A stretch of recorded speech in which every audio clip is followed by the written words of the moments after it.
ஜப்பான்ல இன்னைக்கு ஒரு மிகப்பெரிய அளவான நிலநடுக்கம் பதிவாகியிருக்கு. 7.2 மேக்னிட்யூட் அளவுல இந்த நிலநடுக்கம் பதிவாகியிருக்கு. இந்த நிலநடுக்கம் சம்பந்தமா இதுவரைக்கும் வெளிவந்திருக்கிற தகவல்கள இந்த வீடியோல விளக்கமா பார்த்துரலாம். அதே நேரம் இலங்கையில இன்றைக்கு பேசப்பட்டிருக்கிற ஒரு சில முக்கியமான விஷயங்கள பற்றியும் இந்த வீடியோல பார்க்கலாம். ஜப்பான்ல இன்றைக்கு இரவு 7.2 மேக்னிட்யூட் அளவுல மிகப்பெரிய அளவான ஒரு நிலநடுக்கம் பதிவாகியிருக்கு. இந்த நிலநடுக்கத்துக்கு பிறகு ஜப்பானுடைய பல இடங்களுக்கும் சுனாமி அபாய எச்சரிக்கை விடுக்கப்பட்டிருக்கு. சில கரையோர பிரதேசங்களில் 10 அடி உயரம் வரைக்கும் கடல் அலைகள் உயரக்கூடும் என்ற எச்சரிக்கையும் விடுக்கப்பட்டிருக்கு. இந்த நிலைமையை எதிர்கொள்றதுக்குன்னு சொல்லி பொது போக்குவரத்து முற்றா ரத்து செய்யப்பட்டிருக்கு. பொதுமக்களை பாதுகாக்கிறத நோக்கமாக கொண்டு போக்குவரத்து முற்றா ரத்து செய்யப்பட்டிருக்கு என்ற அறிவிப்பும் ஜப்பான்ல இருந்து வெளியிடப்பட்டிருக்கு.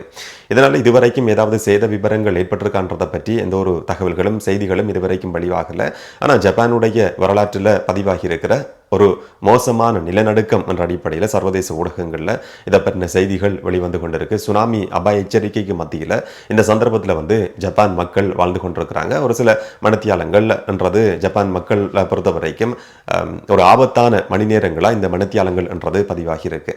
ஜப்பான்ல பதிவாகி இருக்கிற இந்த நிலநடுக்கத்தாலே இலங்கைக்கு எந்த விதமான பாதிப்புகளும் கிடையாது என்று சொல்லி ஒரு அறிக்கையை இலங்கையினுடைய வளிமண்டலவியல் திணைக்களம் இன்றைக்கு இரவு வெளியேற்றிருந்தது.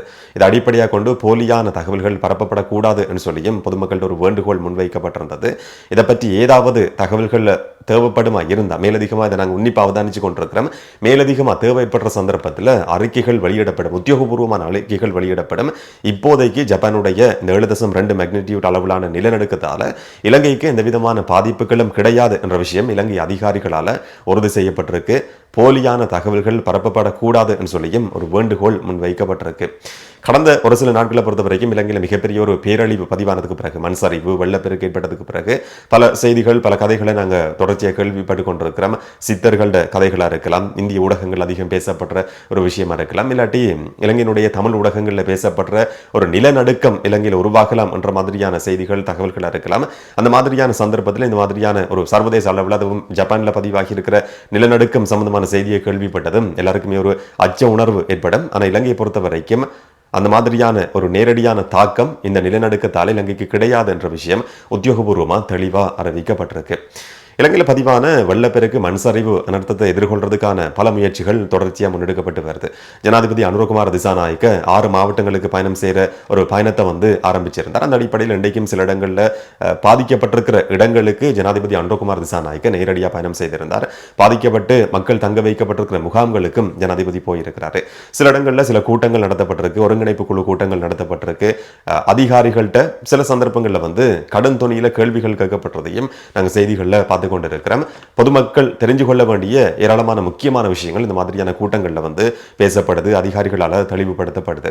அதிலும் குறிப்பா கொத்மலை நீர்த்தேக்கம் சம்பந்தமா கடந்த நாட்கள்ல ஒரு சர்ச்சையான பல தகவல்கள் வெளிவந்திருந்தது. கொத்மலை அணைக்கட்டு உடைப்படுத்தது என்ற மாதிரியான ஒரு போலியான தகவல் கூட பரவி பொதுமக்கள் மத்தியில் ஒரு அமைதியின்மையை தோற்றுவிச்சிருந்தது. அங்க பிரதேசத்தில் இருக்கிற மக்கள் தங்களுடைய இருப்பிடங்களை விட்டு வெளியேறதுக்கான ஒரு செயற்பாட்டை இரவிரவா ஈடுபட்டிருந்தாங்க. இந்த மாதிரியான போலியான தகவல்கள் எந்த அடிப்படையில் யாரால பரப்பப்பட்டது என்றதை கண்டுபிடிக்கிறதுக்கும் விசாரணை நடத்தப்படும் சொல்லி ஜனாதிபதி ஒரு கோரிக்கையை முன் வச்சிருந்தார். இன்னொரு பக்கம் கொத்மலை நீர்த்தேக்கத்தினுடைய வான் கதவுகள் அவசரமா எந்த விதமான அறிவிப்பும் இல்லாம உடனடியாக திறந்துவிடப்பட்டது. உடனடியாக திறந்துவிடப்பட்டதால தான் அதிகமான வெள்ளப்பெருக்கு ஏற்பட்டிருந்தது. அதிகமான நீர் ஒரே சந்தர்ப்பத்தில் உடனடியாக வெளியேறினதால சில பகுதிகளில் அதிகமான பாதிப்பு ஏற்பட்டதுன்ற மாதிரியான விமர்சனம் ஒரு பக்கம் முன்வைக்கப்பட்டிருந்தது. இன்னைக்கு ஒரு கூட்டத்தில் கலந்து கொண்டிருந்த சந்தர்ப்பத்தில் அதோட சம்பந்தப்பட்டிருக்கிற அதிகாரிகள்கிட்டயே, மகாவலி அபிவிருத்தி அதிகார சபையினுடைய அதிகாரிகள்கிட்டயே கொத்மல நீர்த்தேக்கத்தினுடைய வான்கதவுகள் அப்படி திடீரென்று சொல்லி திறந்து விடப்பட்டதா என்ற கேள்வி என்ன நடந்தது என்று சொல்லி ஜனாதிபதி அனுரகுமார் திசாநாயக்க ஒரு விளக்கம் கேட்டிருந்தார். அதோட சம்பந்தப்பட்டிருந்த அதிகாரி சொல்லியிருந்தார், வரலாற்றில் இதுவரைக்கும் நடக்காத ஒரு சம்பவம் என்ற அடிப்படையில் செகண்டுக்கு கனமீட்டர் 2720 கனமீட்டர் நீர் வந்திருந்தது. இதை வெளியேற்றதுக்கு கட்டமா நாங்கள் வெளியேற்றதுக்கான நடவடிக்கை எடுத்திருந்தோம்.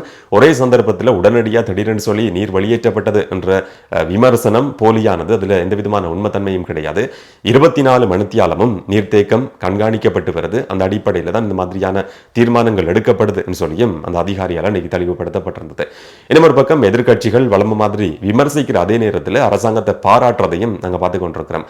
அரசாங்கம் மேல 2 விதமான கருத்துக்கள் முன்வைக்கப்படுது. ஒன்று, இந்த அனர்த்தத்தை எதிர்கொள்றதுக்கு அரசாங்கம் தயாரா இருக்கல என்றது. பொதுமக்களை முன்கூட்டியே வெளியேற்றி இருக்க முடியும், பாதுகாத்திருக்க முடியும், உரிய அறிவிப்புகள் சம்பந்தமா கவனம் செலுத்தப்படல என்ற விமர்சனம் ஒரு பக்கம் இருக்கு. எதிர்க்கட்சிகளால் இந்த மாதிரியான விமர்சனங்கள் தொடர்ச்சியாக முன்வைக்கப்பட்டு வருது. ஒரு பகுதி பொதுமக்கள் மத்தியிலையும் இந்த மாதிரியான ஒரு விமர்சனம் இருக்கு. முன்கூட்டியே சில தீர்மானங்கள் எடுத்திருக்கலாம் என்ற மாதிரியான விமர்சனம் இருக்கு. இன்னும் ஒரு பக்கம் அரசாங்கம் சரியா தான் செயல்பட்டு வருது. அது வெள்ளத்துக்கு முதலியா இருக்கலாம், வெள்ளம் ஏற்பட்டதுக்கு பிறகு இருக்கலாம், அரசாங்கம் சரியா செயல்பட்டு வருது என்ற மாதிரியும் ஒரு நிலைப்பாடு இருக்கு. எதிர்க்கட்சிகள் என்ன சொல்றாங்கன்னு சொன்னா, அரசாங்கம் இந்த வெள்ளம் மண்சரிவு அனர்த்தத்துக்கு பிறகு 24 மணித்தியாலங்கள் கடந்ததுக்கு பிறகு இந்த பேரழிவை எதிர்கொள்ற விதத்தை நாங்க பாராட்டுறோம், உரிய முறையில் சரியாதான் இந்த அரசாங்கம் செயல்பட்டு கொண்டிருக்கு என்ற பாராட்டு ஒரு பக்கம் தெரிவிக்கப்படுது. இன்றைக்கு ஸ்ரீலங்கா பொதுஜன பெரமுனவினுடைய சஞ்சீவ ஒரு முக்கியஸ்தர் நடத்தின ஊடக சந்திப்பிலையும் அரசாங்கத்தினுடைய செயற்பாடுகள் பாராட்டப்பட்டிருந்தது. ஆனா உரிய முறையில் அரசாங்கம் செயல்பட்டிருக்குமா இருந்தா பொதுமக்களை பாதுகாத்து இருக்க முடியும். இப்ப சரியாதான் செயற்படுறாங்கன்றதுக்காக அதை சமன் செய்ய முடியாது, அதுக்கு பதில இதை எடுத்துக்கொள்ளுங்கன்னு சொல்ல முடியாது. அதுக்கு முதல் உரிய முறையில் செயல்பட்டிருக்கணும் என்ற மாதிரியும் ஒரு பக்கம் இன்றைக்கும் கூட விமர்சிக்கப்பட்டிருந்தது. உதய கம்மன்பில அரசாங்கத்துக்கு 25 யோசனைகளை முன் வச்சிருக்கிறார். ஒரு பொறுப்பு வாய்ந்த எதிர்க்கட்சி என்ற அடிப்படையில் அரசாங்கத்தை விமர்சிக்கிறது மட்டும் நாங்கள் செய்ய வேண்டிய வேலை கிடையாது. அரசாங்கத்துக்கு சில ஆலோசனைகளையும் நாங்கள் சொல்ல வேண்டியிருக்குன்னு சொல்லி 25 யோசனைகள் அவரால் இன்றைக்கு சமர்ப்பிக்கப்பட்டிருந்தது. அதுல மிக முக்கியமான ஒரு யோசனைன்னு சொன்னா, பாதிக்கப்பட்டிருக்கிற உயிரிழந்தவர்களினுடைய குடும்பங்களுக்கு 10 லட்சம் ரூபாய் நட்டஈடு கொடுக்கப்படும் சொல்லி அரசாங்கம் அறிவிச்சிருந்தது. அதுக்கான செயற்பாடுகள் ஏற்கனவே ஆரம்பிக்கப்பட்டிருக்கு. இந்த செயற்பாடு முன்னெடுக்கப்பட்ட விதம் ஏற்றுக்கொள்ளப்பட முடியாதது. இதை வித்தியாசமா முன்னெடுக்கலாம் சொல்லி உதய கம்மன்பில ஒரு யோசனையை முன் வச்சிருக்கிறார். இப்போ ஒரு குடும்பத்தில் ஒரு நபர் ஒரு உயிரிழப்பு பதிவாகி இருக்குன்னு சொன்னா, ஒரு சிறுவராக இருக்க முடியும், ஒரு இளைஞராக இருக்க முடியும், குடும்ப தலைவராக இருக்க முடியும், வயோதிபராக இருக்க முடியும். அது எந்த அடிப்படையில் எந்த நபர் உயிரிழந்திருக்கிறார் என்றதை பொறுத்து தான் இந்த 10 லட்சம் ரூபாவா இல்லாட்டி அதை விட அதிகமான தொகை நட்டுஈடாக கொடுக்கப்பட்டதா இல்லையான்றது தீர்மானிக்கப்பட வேண்டியிருக்கு. உயிருக்கு விலை பேச முடியாது, விலை நிர்ணயிக்க முடியாது.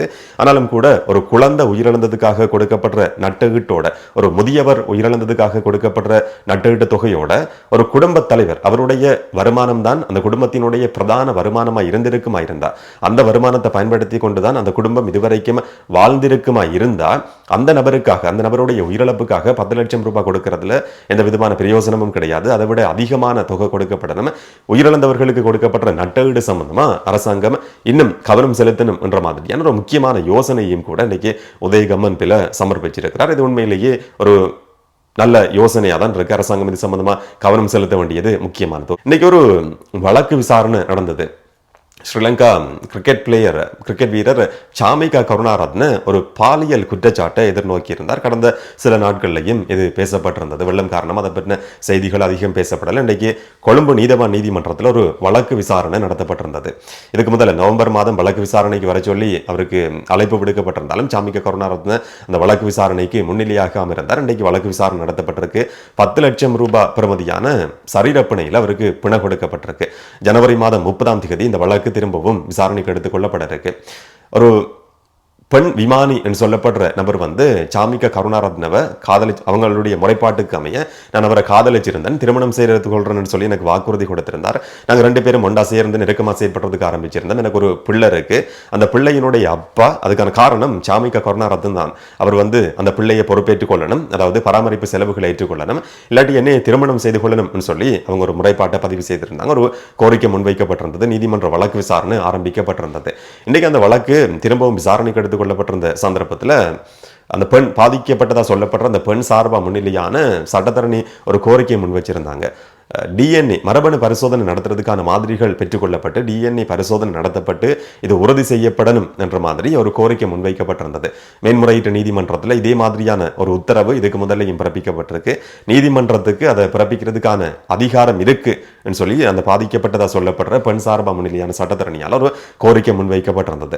சாமிகா கருணாரத்ன சார்பா முன்னிலையான லோயர் சட்டத்தரணி சொல்லியிருந்தார், குற்றம் சாற்ற நபர் தான் உண்மையா பொய்யான்றதை நிரூபிக்க வேண்டியிருக்கு. குற்றச்சாட்டை எதிர்நோக்கி இருக்கிற நபர் அதை நிரூபிக்க வேண்டிய அவசியம் கிடையாது. டிஎன்ஏ பரிசோதனை நடத்துறதுக்கான உத்தரவை பிறப்பிக்கிறதுக்கு நீதவான் நீதிமன்றத்துக்கு அதிகாரம் கிடையாது. இதை தவிர இந்த யோசனைக்கு வந்து டிஎன்ஏ மரபணு பரிசோதனை நடத்தப்படணும் என்ற கோரிக்கையோட எங்களால் உடன்பட முடியாது என்று சொல்லியிருந்தார். நீதிமன்றத்துக்கும் அதுக்கான அதிகாரம் கிடையாது என்று சொல்லியும் அவர் ஒரு வாதத்தை முன் வச்சிருந்தார். அந்த வழக்கு விசாரணையும் இன்னைக்கு நடத்தப்பட்டிருந்தது. அவர் பிணையில இப்ப விடுவிக்கப்பட்டிருக்கிறார். திரும்ப ஜனவரி 30 வழக்கு விசாரணைக்கு எடுத்துக் கொள்ளப்பட்டிருக்கு. இப்ப நீதவான் நீதிமன்றத்தில் வழக்கு விசாரிக்கப்பட்டு வருது. அதுக்கு பிறகு அடுத்த நீதிமன்றங்களுக்கு போகலாம், இல்லாட்டி நீதவான் நீதிமன்றத்தாலேயே சில முக்கியமான உத்தரவுகளும் பிறப்பிக்கப்படலாம். இதுவரைக்கும் ஒரு குற்றச்சாட்டு என்ற அடிப்படையில் இந்த சம்பவம் விசாரிக்கப்பட்டு வருது. இந்த மாதிரியான ஒரு சம்பவம் நடந்ததா இல்லையா என்றது நமக்கு தெரியாது. ஆனாலும் விசாரணைகளுக்கு ஒத்துழைப்பு கொடுக்க வேண்டியதும் முக்கியமானது. இந்த மாதிரியான ஒரு சில முக்கியமான விஷயங்கள் இன்றைக்கு இலங்கையில் ஊடகங்கள்ல அதிகம் பேசப்பட்ட விஷயங்களா மாறி இருந்தது. இதை பற்றி நீங்க என்ன நினைக்கிறீங்கன்றத கமெண்ட்ல சொல்லுங்க. இன்னும் ஒரு வீடியோல இன்னும் ஒரு தகவலோட சந்திக்கலாம். வணக்கம்.